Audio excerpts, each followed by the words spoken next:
నా ప్రియమైన బిడ్డ, నా మాటలు జాగ్రత్తగా ఆలకించుము. నిర్జీవములైన ప్రతిమలను నమ్మువారు నిక్కబుగా దౌర్భాగ్యులు. వారు నరమాతృలు చేసిన వస్తువులను దైవములని పిల్తురు. అవి వెండి బంగారములతో అందముగా మలచిన మృగముల రూపములు, లేదా పూర్వమెవడో చెక్కిన నికృష్ట శిలలు. నిపుణుడైన వడ్రంగి అనువైన చెట్టును నరికి దాని బెరడునంతటినీ ఒలిసివేసి దాని మొండెము నుండి రోజువారి పనులకు ఉపయోగపడు పని ముట్టు నొకదానిని నేర్పుతో తయారు చేయును. మిగిలిన ముక్కలను వంట చెరుకుగా వాడుకొని అన్నము వండుకొని ఆరగించును. కాని ఆ మిగిలిన వానిలోనే పనికిమాలిన ముక్కయొకటి అతని కంటబడును. అది ఉక్కరపోయి ముళ్లతో నిండియుండును. అతడు దానిని తీసుకొని తీరిక వేళలో నేర్పుతో చెక్కును. నిదానముగా మనుష్యాకృతి గల బొమ్మగా మలుచును, లేదా నీచమైన మృగముగా తయారు చేయును. ఆ బొమ్మకు ఎర్రరంగు పూసి దాని నేయలను కప్పి వేయును. తరువాత గోడలో ఒక గూడు తయారు చేసి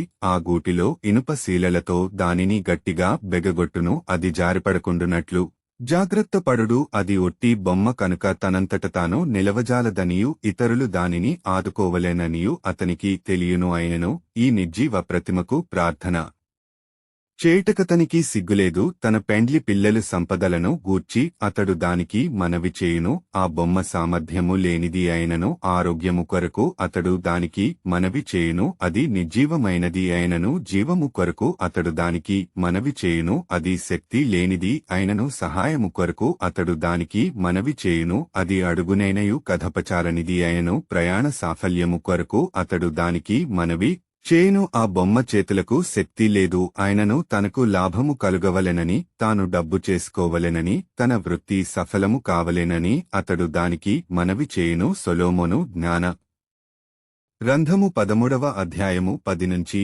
19వ వచనము వరకు. ఆమెన్.